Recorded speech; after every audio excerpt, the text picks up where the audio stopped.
Welcome to the Big Bets on Campus podcast. I'm your host, Mike Calabrese, and today is an exciting day in the BBOC universe with March Madness firmly in the rearview mirror and the transfer portal cooling off both in college basketball and in college football. We officially can begin our weekly episodes covering college baseball, and I'm not doing it on my own. We're bringing in the best handicapper in college baseball. That's Collin Wilson. Collin, how you doing, brother? I have never been more excited to be back on doing this show because college baseball has been a serious passion of mine well before I started handicapping sports. It is regional based. It is the team that I graduated from. It is a childhood thing. And it just so happens that the team that I support happens to always be top 3 in the world. This is a growing sport that's been helped out by NIL. I know we talk about college basketball. We talk about college football. Think about what's going on with Nico right now. It's kind of the exact opposite in college baseball, right? In college baseball, we're buying kids to not go to single A, double A, and we are having them come to the universities, live in a plush campus with plush facilities, pay them well, and then they go into the MLB draft. This sport is growing. The talent is getting better, and we're probably 10 years away from this being just as important as our other two big sports. You mentioned it as a regional sport, and we talked before we hopped on air. This reminds me kind of an inflection point that college football went through in the late 80s and early 90s, right about the time when College Game Day launched. It was a regional sport that was playing little brother to the NFL on a national stage. But if you went down south, people were living and dying with college football in the 70s, 80s, early 90s.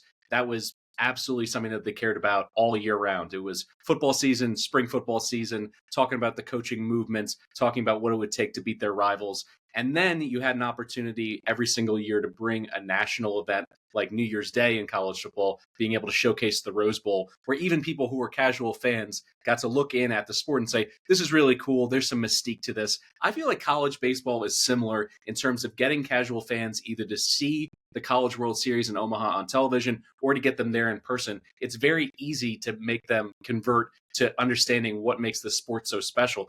Do you agree with that comparison? And in terms of betting on the sport, what makes it so special compared to everything else you cover throughout the calendar year? Yeah, I'll start with the first one about drawing in the average fan. All you have to do is go to the top of my Twitter account. What I have pinned is just taking a live microphone out to the streets of Omaha in between, I was going to call it TD Ameritrade, but in between the stadium and in between Rocco's where the Jello shots are happening, you have 8 college fan bases that love football and basketball, and they're just discovering the sport and they're wild about it. People are now making trips to Omaha when it's not even their team. It has become such a special place that we're going to try and treat like our bowl games, like our playoff games. And I think one of the things, talking about the quality of the sport going up, it's just that it's a huge party atmosphere. It's kind of like the Sugar Bowl on steroids, and it lasts for 10 days, which is why Omaha is so important. The format is very unique, and sometimes it confuses people. And it's really easy to figure out. It's regionals, then super regional format. We will be here to walk you through all of that. But this sport is so unique because of it's not MLB from a fielding percentage. Double plays are not a gimme at all. If you think umpires are bad in MLB, come visit me down here in the NCAA. There are so many things that are loose compared to the MLB product. It is not polished, and it is a blast to bet on.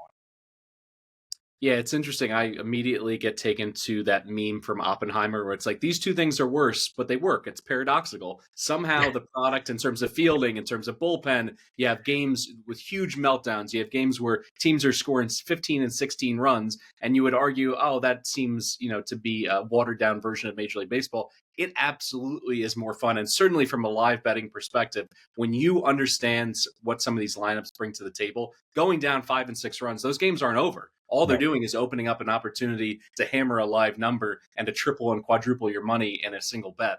And you brought up the fact that there's a little bit of confusion in terms of regionals, super regionals. Let me walk the audience through what the comparison is to March Madness. So just like March Madness on the college hardwood, we have Selection Sunday, which is coming on May 26th this year, the selection show for the 2025 NCAA baseball tournament. That's when they set the entire stage. And then we go into regionals. And regionals essentially are the round of 64, the round of 32. They're played between May 30th and June 2nd. Then we get into super regionals. And just think of those as the Sweet 16. June 6th to June 9th, the teams that punch their ticket there get to go to Omaha. That's the Elite Eight. The 8 teams that make it in, they whittle it down to 2, and then they play a championship final between June 21st and June 23rd if needed to go to that third game. Anything I'm missing in terms of table setting there, Collin? Because I think you set it up perfectly. It feeds right into what happens into Omaha because it can seem confusing. But just remember, 8 teams go.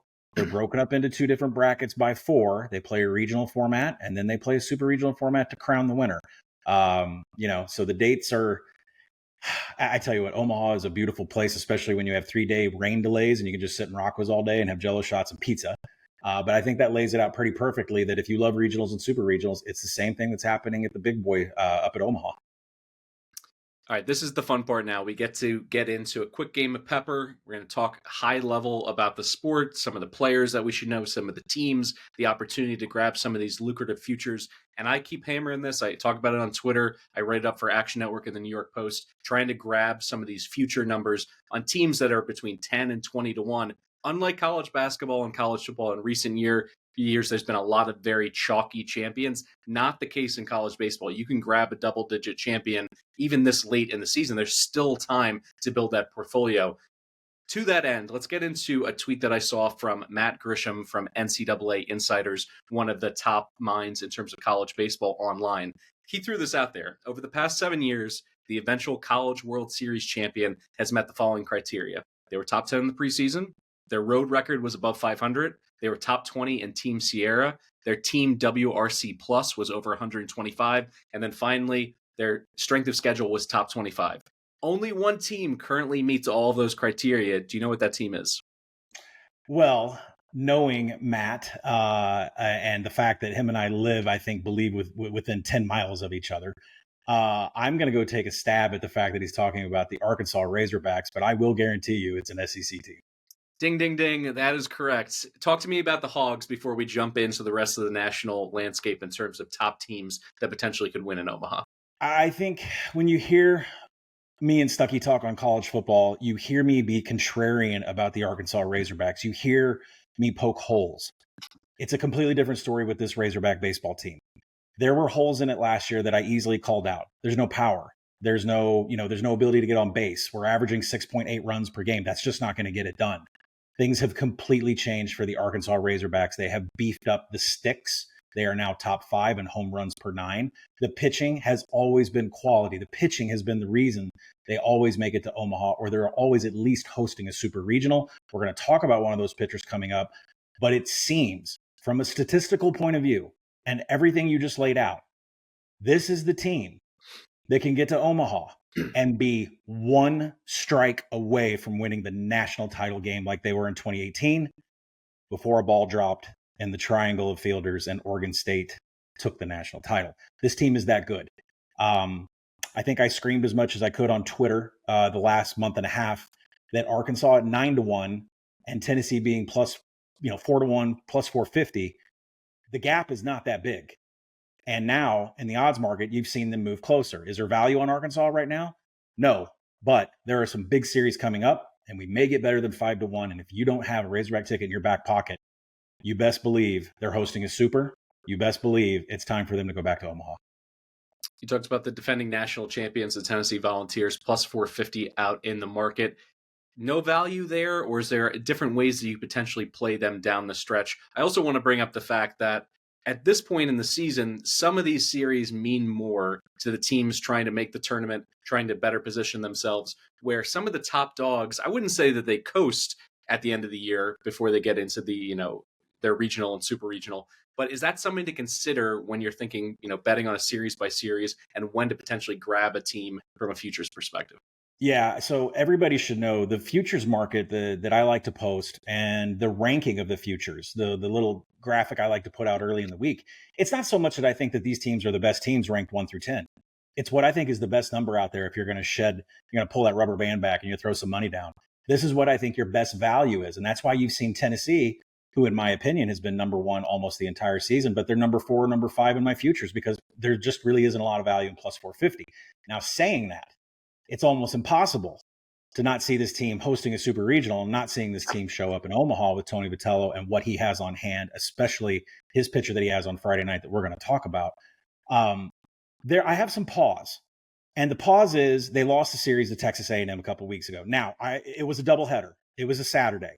A&M was 1-9 coming into that series, lost the Friday night. Then the sticks showed up. Then the pitching showed up. And they were able to beat Tennessee on their home territory. And when you win, it's just like college football this past season.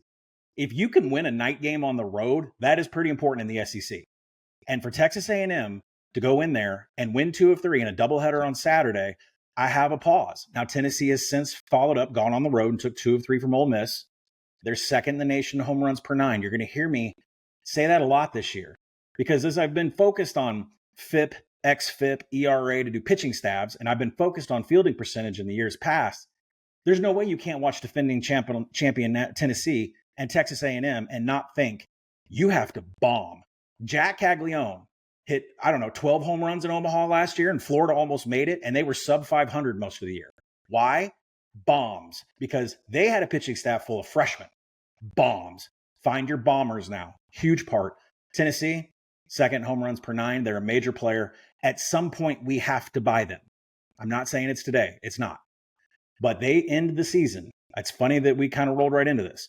Arkansas and Tennessee play each other in the final series of the season. Does Dave Van Horn and Tony Vitello take that weekend off? Do they let their Tuesday, Wednesday guys pitch Friday, Saturday, Sunday? Do they decide not to let their sticks hit? Or are they going to cruise and Hoover and not put any effort into that either? Because the Razorbacks have been well known to not show up in Hoover. So do you show your cards against Tony Vitello? Does Tony Vitello show his? What about the drama between these two? Tony Vitello used to be an assistant to Dave Van Horn. They had a little scuff up on the field a couple of years ago. 2 of the most fascinating teams. I think it's a very small list of people that can win, of teams that can win the national championship. These are 2 of them, and they will play in the final series of the year. You mentioned a short grouping of teams that can win the national championship. Does that include the Diamond Dogs from Athens? Because you can still grab the Bulldogs at 11-1. They are one of the best hitting teams from a power perspective in all of baseball. They're a team that's getting a little bit healthier in their staff. Colton Smith coming back from injury and illness. Do you think Georgia has enough to be able to get over the top and potentially make a run to Omaha and make some noise there? Well, to add to the Arkansas Razorback stats that we talked about before, who's the only team that's beat them in a series this year? It'd be the Georgia Bulldogs. Now, granted, Georgia took 2 of 3, and I think both of their wins in games 2 and 3 were by a single run. The total, the series was completely head-to-head. And if you want to give it home field advantage or park factors or whatever, I would say Georgia and Arkansas are extremely evenly matched. I think they would play 10 times and it'd be 5-5. But Georgia is the epitome, the Webster's Dictionary of homers per 9. They're number 1 in the nation. So when you get a pitcher to come in there and shut them down in game 1, like we saw when Arkansas came on Friday, take notes of that. That starting pitcher who we're going to talk about gave up 1 home run. You give up 1 home run to that lineup, that's pretty impressive. So Georgia is absolutely a national title contender. Georgia proved it against Arkansas. They will continue to prove it. And I think right now it's kind of last call. I think Georgia was one of the ones I hit preseason, 30, 40-1, somewhere around there. And I said, this is an absolutely insane, dumb number because of how hot they were and how much they return. And, Charlie Connon not being there. I mean, people thought that this is just not as good of a team hitting. They are the best bomb team in the nation. I think it's last call on Georgia. They're absolutely going to host a regional. They're very much in the mix for a super regional host. And when you do those things as an SEC team, you're pretty much going to Omaha. So I think Georgia is a buy until 8-1, because then we're looking at 8 teams that can win the national title. So I like 11-1, I like 10-1. I'd stop at 8. All right, let's fight off the allegations that this is an SEC network podcast, and let's grab any long shot outside of the SEC. Who do you like? Oh, we can't talk about Texas A&M getting hot? I mean, before I hop onto the team that is not in the SEC, I will say Texas A&M is playing Arkansas this weekend. It is a must-watch, right? Texas A&M seems to be back on track, and they're pulling the Florida path from last year. But I will jump into a team that is not in the SEC. And everybody might wonder, why do we talk about the SEC? Go and pull who has won these national titles, who has populated these championship series. It's so SEC dominated. But the one team that I think that is hot has definitely a very good chance to host a regional and potentially, because of an easier path coming up, a super regional host. That's Georgia Tech. 22-1 right now is the number I saw out there. I'm sure there's better. But rolling in the ACC, they did take a series loss against Clemson, but they outscored the Tigers in that 3-game series by 13 runs. I think it's important to know that this is not a home run hitting team. You hear me preach that we have to look at Bombers. This is the number 1 team in the nation in doubles. They are the 2nd team in the nation in average. They're 24th in homers per 9. That kind of offense, we've talked about this before, a couple years ago with Oral Roberts. You get a team that goes in there and slaps doubles with that spacious park up there. What do we call it? Chase Field? Are we calling it Chase? Are we calling it TD Ameritrade? I don't know what we're going to call it, but you go up there with that spacious field and those spacious fences and those dimensions. A Georgia Tech team that can slap balls off the wall is going to cook. I like 22-1. The schedule does not scare me whatsoever. All right, now let's turn to a player-by-player basis. What's really fun, if you're listening in, you want to get a future or 2 down just so you have a horse in the race down the stretch. A lot of that can come down to wanting to back a transformational player, a generational talent on the bump or in the batter's box. So who could this year produce in terms of a Paul Skeens kind of starting ace or a Jack Caglione guy who could go for, 2 or 3 home runs in a meaningful game down the stretch? Yeah, so for those of you who have been, following some of the work I've done so far this season, there are a couple pitchers you automatically bet if the price is not where it should be. And what I mean by that is Tennessee's Liam Doyle on Friday nights. Highest strikeout per 9 in the nation, an xFIP of 2.74 against an ERA of 2.47, which means he hasn't been lucky. He's legit. This is the ace for the Bulls.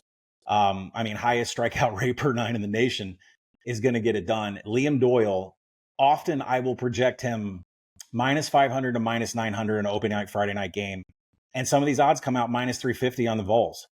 That's a play immediately. A play on the run line, or if you just want to parlay that early before it really steams, pay attention to the projections because some of these books get it way overreacted and sometimes they get it way underreacted. Liam Doyle is a play on every time it doesn't meet the projection. Let's look at Oklahoma Sooners next in terms of their top pitcher and just in terms of their staff in general. Do you think they have enough depth to be able to make it a deep run in the super regionals and get to Omaha? The depth is a good question because there's teams like Mississippi State and Oklahoma that have depth issues. But where they're good, they're really good. And Kyson Witherspoon is their star. 52 innings pitched, 74 strikeouts, a whip of .88. What are we walking like one guy every 3 weekends? What are we doing here? And Oklahoma is pesky. This is a super regional pesky team. And Kyson Witherspoon and Malachi, this is a very good squad. But we are betting Kyson Witherspoon when the market does not match the projections that we have. So, that is another one right there. That strikeout rate. You need strikeouts. You need short innings. If you can't punch them out, and you let guys get on, in college baseball, you let a guy get on, he's probably scoring. So you get punch outs from a guy like this, you're betting him, Kyson Witherspoon. You danced around his name a little bit, the southpaw for the Arkansas Razorbacks. Take us into first the storyline of getting a transfer from ECU and what he's meant to this staff and kind of just repurposed everything because you start to shuffle around who's pitching on Friday, Saturday, Sundays, who's coming out of the bullpen. How much of an impact has Zach Root had on the program? You lose a generational southpaw like Hagen Smith to MLB. Amazing to pull southpaw Zach Root from East Carolina, which is no slouch, has been on the cusp of a College World Series. The entire program's live for like 40 years. They're going to get there someday. To get Zach Root to transfer and to fill the shoes of Hagen Smith. It really says something to what he's done because he came in, I think originally penciled in maybe the Sunday starter, maybe the Saturday starter. There was an injury. He did not look good in the opening series in Arlington. Then he turned it on. 12.1 K per 9. He led Arkansas to a 13-3 win at Georgia. I talked about how there was a pitcher that limited Georgia to just one home run. That was Zach Root for Arkansas. He faced 25 batters. He saw the lineup a few times. And Bulldogs are the best offense in the nation. We bet on Zach Root when he's pitching. He's dealing from the left side. We probably need to at some point talk about park factors. The Razorbacks, Baum-Walker Stadium has generally always been 0.94 in park factors. Now, what does that mean? A number of 1 means you're not a Bombers place, you're not Coors Field, right? And a number of 0.94 puts you more like, where the White Sox play, Progressive, Comiskey, whatever we want to call it. It's not a Bombers park, but this offense is kind of changing that. But Zach Root does pitch in a very spacious outfield, which, because of the direction it is in Fayetteville, does get a lot of wind pushing in. So look for unders and look for Zach Root when he's mispriced. You mentioned the SEC. They've been so dominant. If you're building a futures portfolio from scratch right now, you'd be hard-pressed to not have 3 or 4 of those teams on your card, depending on the prices. You also mentioned Georgia Tech out of the ACC. Clearly, this is a regional sport. This is where the champions are, the contenders. Is there anybody out west? Let's look at the Pacific time zone, the Mountain time zone. Anybody out there worth a flyer on at this point? Yeah, UCLA has been out there that I've already got a futures bet on. I think 100-1 was out there. I posted 60-1 for everyone out there. I think, Oregon State is also the team, and the big battle here, because this generates talk into Oregon State, which is somebody on the West Coast is going to host a regional, and somebody on the West Coast is going to host a super. And UCLA is in that running, but right now it's Oregon State.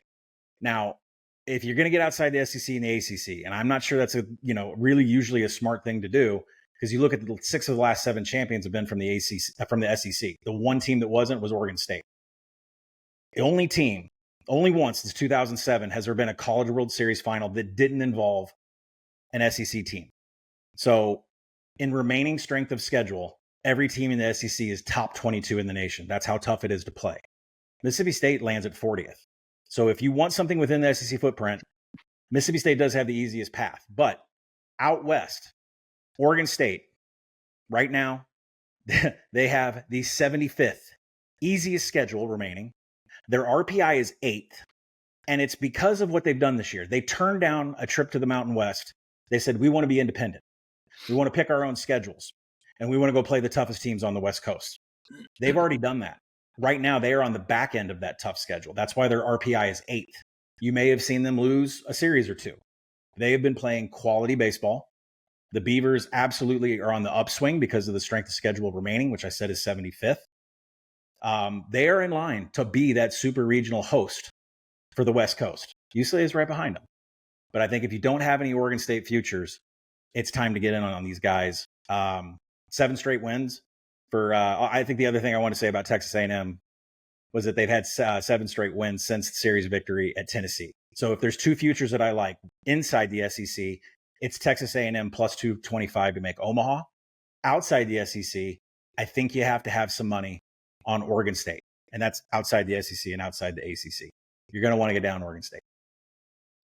Do you ever watch sports and find yourself wishing that there was a way to get into the game? Well, with Underdog, there's finally a way to make picks on sports without leaving the house. The game is in your hands. To play, choose whether a player will go higher or lower on one of their stats, like touchdowns, strikeouts, points scored, and more. They've got all your favorite leagues, teams, and stats to choose from. You create entries with your baseball picks. You can mix and match across sports. You can play with as little as $1, and if you get everything right, you can win up to 1,000 times your money. So you could turn $1 into $1,000 just with your sports knowledge. I just played Underdog during the Masters, and it gave me a rooting interest on Thursday and Friday when my pick to win was going down in flames. Thanks for nothing, Russell Henley.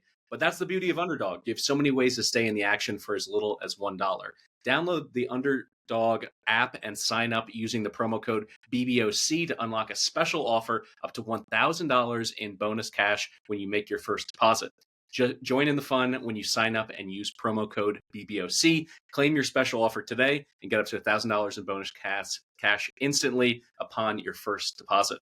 Must be 18 plus, 19 plus in Alabama and Nebraska, 19 plus in Colorado for some games, 21 plus in Massachusetts and Arizona, and present in a state where Underdog Fantasy operates. Terms apply.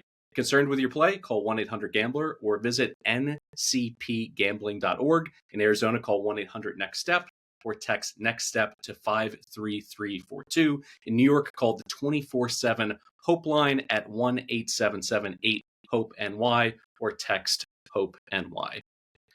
All right, let's wrap things up in terms of putting a bow on these futures portfolios. You've talked about Texas A&M coming on late. You've talked about Georgia Tech out of the ACC, and obviously kind of a three-pack of teams at the top of the SEC. If you were to add, let's say, just two to the portfolio right now, balancing price, balancing potential, future schedule, and playing the best baseball at the right time, who are you adding? Let's go with Georgia Tech. Mentioned them before. Remaining ACC series at Miami. Shouldn't be an issue. Virginia, quality team, but you get them at home. Louisville, quality team. You get them at home. At Duke to finish the season. Duke on the road may be the only team in that list that can take the series from them.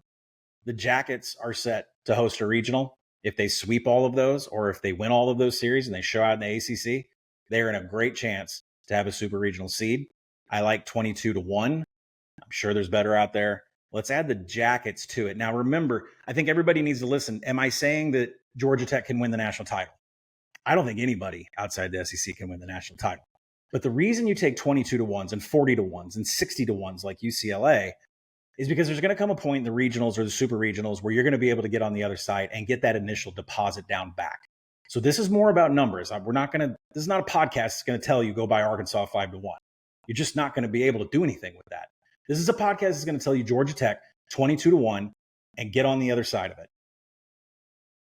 A reminder to our audience, we're going to be here every week, usually in the midweek on Wednesday or Thursday, looking ahead to the weekend schedule. We're going to have series prices, at least projections from Collin, get into, how to play some of these opportunities on those Friday night games, as well as the series. And like we've been saying here the entire episode, the path to Omaha, how do we go ahead and fill up our card with teams that put us in the best position to kind of extract some money in terms of hedge perspective, as well as trying to catch fire and get one of those teams in the 10 to 15 to 1 range that potentially could take it all the way. One final question for you, Collin, before we get out of here. In terms of overall health, we see this in college basketball and college football. Teams have to be able to balance it with both their depth and their pitching, their lineup, and also there's opportunities to get someone back from an injury and have it be a huge impact. I mentioned Colton Smith at the top. Georgia's overall ceiling, if he's not there to anchor that rotation, they're pretty much drawing dead. They're going to be able to score a lot of runs, but they're going to lose some beer league softball games when it matters most. Are there any other teams that you're seeing that potentially could get healthy at the right time? Yeah, even Arkansas is missing one of their best starting pitchers, and Gage Wood's going to come back, but we don't want to focus on something like that. I think Texas A&M is the team that we need to look at. Jace Laviolette is absolutely raking right now at a Jack Caglione level, which is saying something.